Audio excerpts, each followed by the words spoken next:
All right, we're going to move on to the second page here in just a second, but I neglected to make a couple of labels completely clear on the first page here. So what I'd like you to do is to add onto the bottom of your sheet here the name of the two central angles that we were referring to with this arrow here. So we were talking about angle, central angle, AOB is going to be congruent to central angle, COD. So if the chords are congruent, then they determine two central angles are congruent, and those would be the two central angles that we're referring to. Similarly, with the chord arcs conjecture, the arcs that we're referring to and the arcs that we drew arrows to here with arc AB and arc CD, since those chords are congruent, that's going to determine two arcs that are congruent as well. So arc AB is going to be congruent to arc CD. So let's just make sure that we label those as well. And then let's move on to the next page. All right, so I did a little bit of work here. We're going to back up a step. So we're going to first construct a large circle below. So we're going to construct the circle here. And then what we're going to do is we're going to construct two congruent non-parallel chords. So let's put maybe a point here and a point here. And let's call this point A and let's call this point C. We're going to take our compass and we're going to set it at some radius. Whatever you have is fine. You might want to make it similar to what I did here. And just make a little mark on the circle. And then let's call that intersection point B. And then let's keep our compass the same. And go over to point C. And let's make another arc through the circle. Or a little mark with our compass. And where it crosses the circle, let's call that point D. Okay, so now we've got two places where we can draw in our chords, and these should therefore be congruent chords. So that chord right there, and then connect C and D. So now we've got two congruent chords. Now what we are asked to do here is to then construct a perpendicular from the center to each one of those chords. So we're going to bypass the exact definition of construction here just a little bit, just to make this go a little bit faster on the video.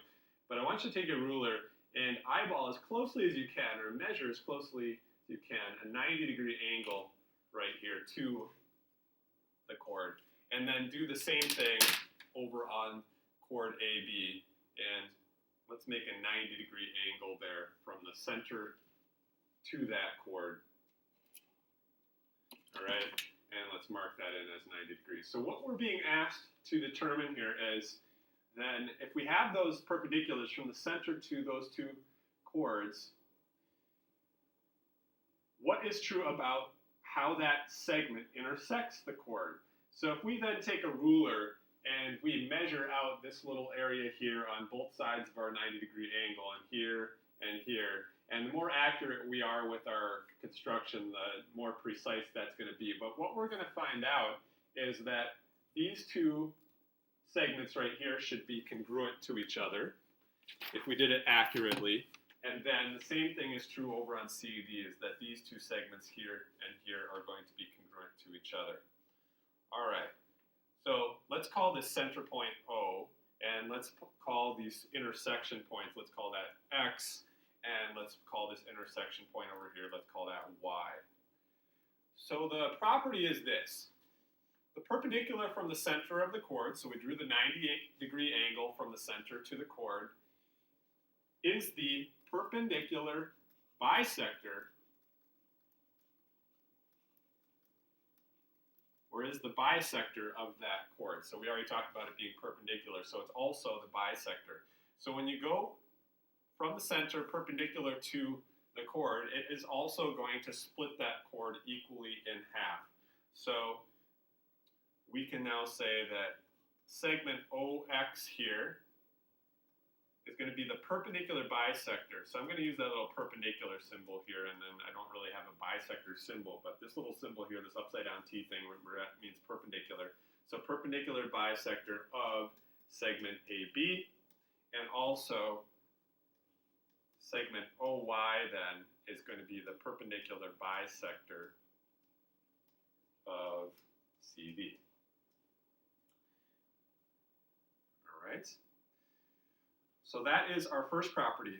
We're going to stick with that same construction now and go on to our next property.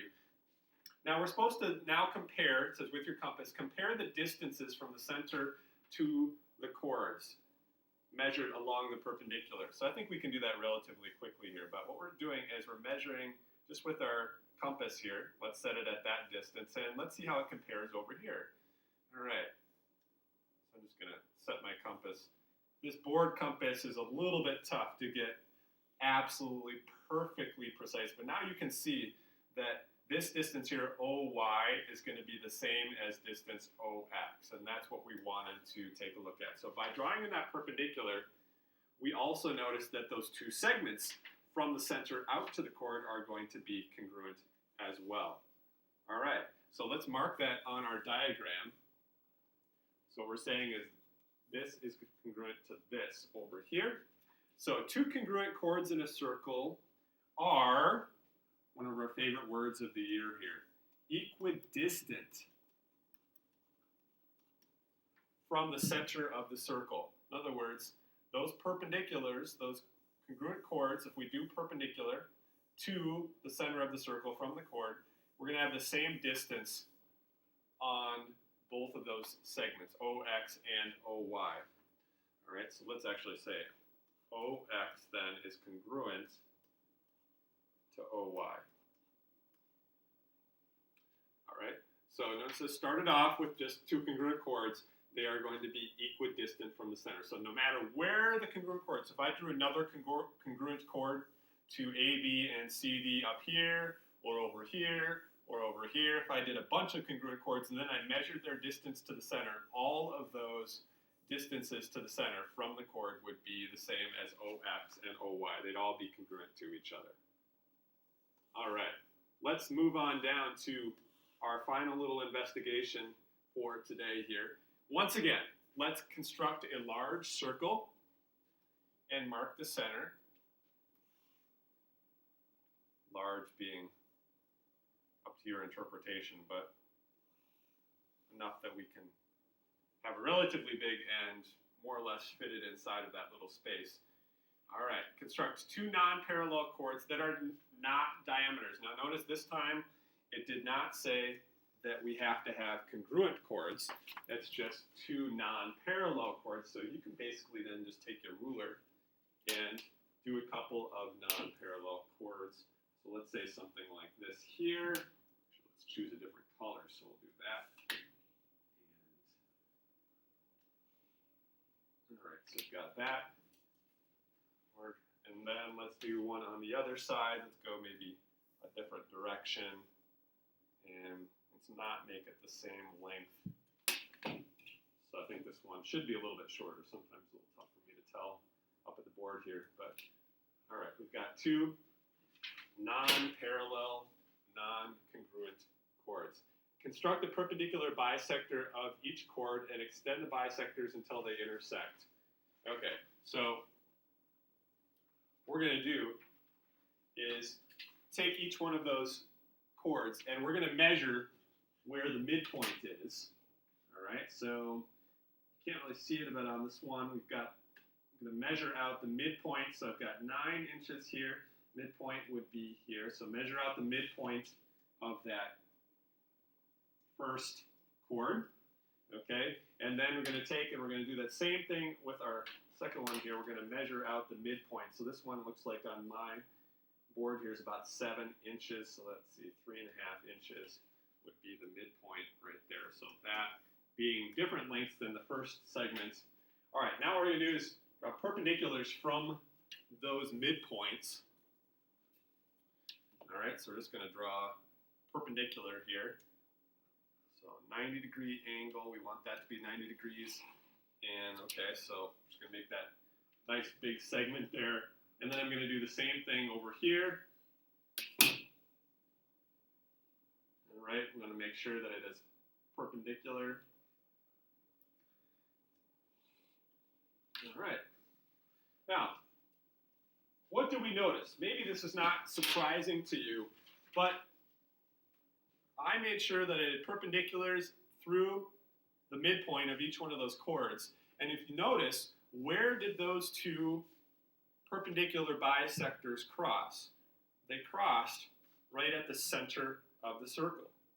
So if you want to figure out, let's say we didn't know where the center was. It was a little bit different on this one because you kind of knew where the center was because I had marked it in there first. But let's just say we didn't know where the center was, but we had two chords. If we did the perpendicular bisectors of those chords, they will always tell you where the center is because they will always intersect at the center. So if I did another chord here and did the perpendicular bisector of that one, that would also cross at the center. If I did another chord someplace else, it would cross at the center of the circle as well. So the perpendicular bisectors of all chords meet at the center of the circle. And that is actually maybe just restating what we were going to do down in our property here. So the perpendicular bisector of a chord, let's say, goes through the center of the circle. Always.